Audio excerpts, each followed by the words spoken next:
Hello viewers, இன்னைக்கு நம்ம பார்க்க போறது attack on Titan episode 79 part 2.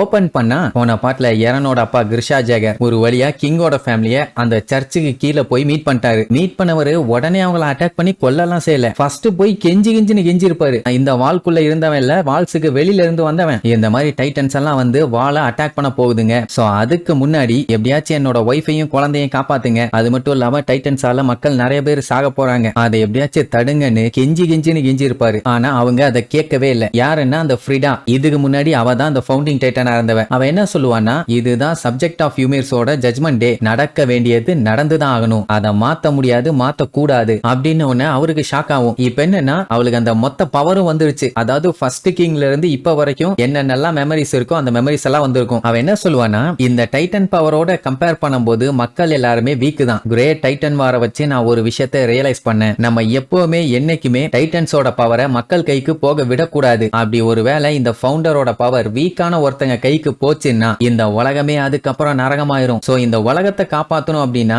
எது எப்படி நடக்குதோ அதை அப்படியே ஏத்துக்கணும். தடுக்கிறேன், எடுக்கிறேன், உடைக்கிறேன், முடிக்கிறேன்னு ஏதாச்சும் ட்ரை பண்ணினா அது ஆபத்துல போய் முடியும் அப்படிங்கிற மாதிரி அந்த ஃப்ரிடா சொல்லிடுவா. அதை கேட்டவனே ஜீக்கு, பரவாயில்லையே இந்த பொண்ணும் நானும் கிட்டத்தட்ட ஒரே மாதிரி தான் இருக்கும், ஆனா இந்த மொத்த ஃபேமிலியுமே கிருஷா காலி பண்ணிட்டான், இந்த மெமரியை தானே நீ பார்த்த இறனு அப்படின்ட்டு அவனை பார்த்தா கொலை வெறியில லுக்கு விட்டுட்டு இருக்கான். அங்க கிருஷா ஏகர் பாத்தீங்கன்னா கதறிட்டு இருப்பாரு. என்னோட வீடு பாத்தீங்கன்னா அந்த செவரு எங்க உடையுதோ அந்த இடத்துக்கு பக்கத்துல தான் இருக்குது. அங்கதான் என்னோட ஒய்ஃப், சன்னு, டாக்டர்னு எல்லாருமே இருக்காங்க. அவங்கள நான் எப்படியாச்சும் காப்பாத்தணும். நல்லா யோசிச்சு பாருங்க, நம்ம முன்னோர்கள் பண்ண தப்புக்கு இப்ப வாழ்ந்துகிட்டு இருக்க மக்கள் என்ன பண்ண முடியும்? இந்த மாதிரி இப்ப இருக்கவங்க எல்லாத்தையுமே கொன்னா மட்டும் அதுக்கு பிராய்ச்சித்தமாயிருமா? நீங்க பேசுறதுல கொஞ்சமாச்சும் நியாயம் இருக்கா அப்படின்னு மனுஷன் கதறுன்னு கதறுவாரு, எப்படியாச்சும் அந்த டைட்டன்ஸ் எல்லாம் தடுங்கன்னு சொல்லி. ஆனா அந்த ஃப்ரிடா, முடியாது பாக்கண்ணா, நீ என்னதான் கெஞ்சினாலும் அழுதாலும் உருண்டாலும் பிறண்டாலும் எல்டியன்ஸால அழிக்கப்பட்டதான், அதை தடுக்க முடியாது. ஆனா செவுத்துக்கு வெளியில இருக்கவங்களோட உயிரை வேணா காப்பாத்தலாம். நம்மள எல்லாருமே வெறுத்து ஒதுக்கி வந்து அட்டாக் பண்ணாங்கன்னா கூட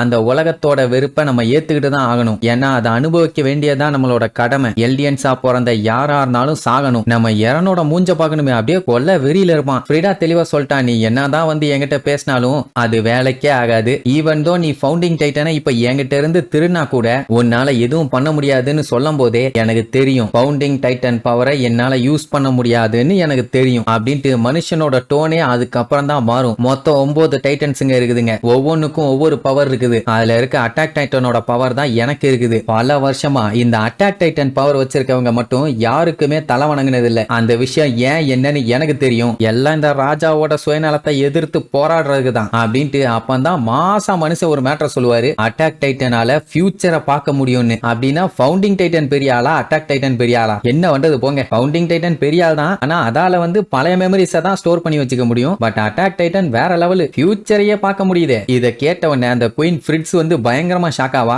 அதுக்கு மேல ஜீக்கு ஷாக் ஆவான். எது ஃபியூச்சரை பார்க்க முடியுமா? எரனு தம்பி எரனு, என்னப்பா சொல்றாங்க, உன்னால ஃபியூச்சரை பார்க்க முடியுமான்னு கேட்பான். ஆக்சுவலா இந்த விஷயம் ஃப்ரிடாக்கே தெரியல. அவளுக்கு தெரியலன்னா அப்ப பல ஆண்டுகளா யாருக்குமே தெரியல. ஏன் கிங் ஃப்ரிட்ஸுக்கே தெரியல போல. எனக்கு தெரியும் உங்களுக்கு இந்த விஷயம்லாம் தெரியாதுன்னு. நடக்க போற வச்சு பார்க்கும்போது உங்களால யாராலையுமே ஃபவுண்டிங் டைட்டன் பவரை ஃபுல்லா யூஸ் பண்ண முடியாது. அதனால ஃபவுண்டரை சாப்பிட்டு ராயல் பிளட் லைனை இதோட நான் ஸ்டாப் பண்ண போறேன். ஏன்னா ஃபியூச்சர் என்னன்னு ஆல்ரெடி டிசைட் பண்ணியாச்சு அப்படின்னு ஒன்னு ஃப்ரிடா பயந்து போய் அவ ஃபேமிலியை முதல்ல அங்க இருந்து தப்பிச்சு ஓட சொல்லுவா. இங்க இவரு பாத்தீங்கன்னா கத்தி எடுத்து ஓங்குவாரு. அவரை பார்த்த உடனே எல்லாத்துக்கும் அள்ளு விடும். ஐயோ டைட்டனா மாதிரி எல்லாத்தையும் கொல்ல போறானேன்னு. ஃப்ரிடாவும் பாத்தீங்கன்னா கையை கடிச்சு டைட்டனா மாற போவா. ஆனா கத்தியை கீழே போட்டுட்டு, முடியாது, என்னால கண்டிப்பா குழந்தைகளை கொல்ல முடியாது, நான் ஒரு டாக்டர், உயிரை காப்பாத்துறவன், கொல்றவன் இல்லன்னு கதறி அழ ஆரம்பிச்சிருவாரு. நம்ம ஜீ கேள்விப்பட்ட வரைக்கும் கிருஷா கிங்கோட ஃபேமிலியை கொன்னு அவங்க உயிரெல்லாம் எடுத்திருக்கணும். ஆனா ஏன் அவரு பண்ணாம இருக்காருன்னு ஒரே குழப்பத்துல இருப்பான். அவர் பாத்தீங்கன்னா பாஸ்ட மாத்த முடியாதுன்னு புலம்பி தள்ளுவாரா. அதே டைம் ஃப்ரிடாவோட ஃபேமிலி சீக்கிரம் டைட்டனா மாதிரி அந்த ஆளை கொல்லு, ஃபவுண்டிங் டைட்டனுக்கு ஈக்குவலா எந்த டைட்டனாலையும் சண்டை போட முடியாது, முதல்ல அவனை கொல்லு, உயிரோட விடாதேன்னு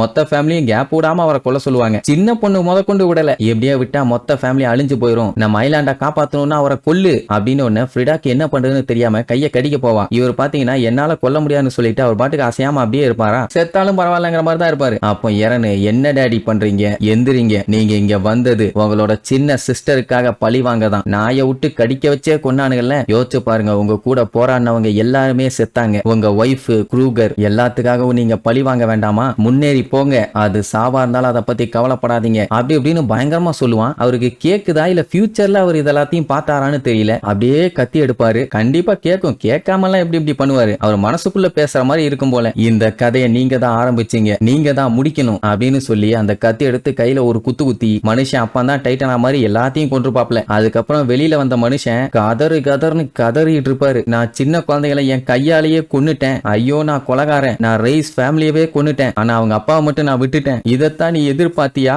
எல்டியா இதால காப்பாத்தப்படுமா? நான் பண்ணதெல்லாம் சரியானு மனுஷன் அந்த கதறுவாரு. அவரால் அந்த குற்ற உணர்ச்சியை ஏத்துக்க முடியல. அவருக்கு என்னன்னா, அந்த ஃபியூச்சர்ல நடக்கிற எல்லாத்தையும் காட்டியிருக்காது போல. ஒரு சில விஷயம் தான் காட்டியிருக்கிறதுனால ஏன் எனக்கு எல்லாத்தையும் காட்டல? வால் டெஸ்டாய் ஆனதுக்கு அப்புறம் கார்லா சேஃபா இருந்தாலும் இதை தடுக்க இது ஒண்ணுதான் வழியா? ஜீக் நீ இன்னும் இருக்கியான்னு அவரோட முதல் பையனை நம்பிட்டு இருப்பாரு. அவனுக்குன்னா பயங்கர ஷாக்கு, நம்ம மேல நம்பிக்கை வச்சிருக்காரான்னு. இனி இதுக்கப்புறம் எல்லா விஷயமும் நீ ஆசைப்படுற மாதிரி நடக்க போறது இல்ல. எரன் என்ன நினைக்கிறானோ அதுதான் நடக்கும். எரனோட மெமரியில அடுத்து என்ன நடக்கும்னு நான் எல்லாத்தையுமே பார்த்துட்டேன். இந்த அளவுக்கு கொடூரமா இருக்கும்னு நான் கொஞ்சம் கூட எதிர்பார்க்கல. ஜீக்கு இது நீதானா அப்படின்ட்டு ஜீக்க பாக்குறாரு போல. அதாவது மெமரியில என்ன மன்னிச்சிருப்பா, நான் ரொம்ப ரொம்ப மோசமான அப்பாவா இருந்திருக்கேன், உன்னை ரொம்ப கொடுமைப்படுத்திட்டேன் அப்படின்னு அவனை கட்டி பிடிச்சு கதறி அழுவாரு. ஆக்சுவலா ஃபியூச்சர் மெமரியில பார்த்து தான் அப்படி பேசிட்டு இருக்காரு. நான் தப்பு பண்ணிட்டேன், உன் கூட நிறைய டைம் ஸ்பெண்ட் பண்ணியிருக்கணும், நான் ஒரு நல்ல அப்பாவா இல்ல, நான் உன்னை ரொம்ப கொடுமைப்படுத்திட்டேன்னு அல அவங்க அப்பா மேல அவ்வளவு காண்டுல இருந்த ஜீக்கு இப்ப கம்ப்ளீட்டா உணர்ந்துட்டான் நம்ம தப்பு பண்ணிட்டோம்னு. அடுத்து அவங்க அப்பா என்ன தெரியுமா சொல்லுவாரு ஜீக்கு கிட்ட? எப்படியாச்சும் எரனை ஸ்டாப் பண்ணுன்னு. அப்படியே ஸ்டோரி இங்க இருந்து உல்டாவாயிருச்சு. அதுக்கப்புறம் அப்படியே அந்த மெமரியில இருந்து அடிச்சு புரண்டு வெளியில வந்து விழுவாங்க. அந்த டைம் நம்ம எரனை பார்க்கணுமே, ஒரு பயங்கரமான வில்லனா மாதிரி வேற லெவல்ல போஸ்ட் கொடுத்து நிப்பான். சரி, இனி இதுக்கப்புறம் நம்ம எரனை என்னென்னலாம் பண்ண போறான்னு அடுத்தடுத்த எபிசோட்ல பார்க்கலாம். டாடா.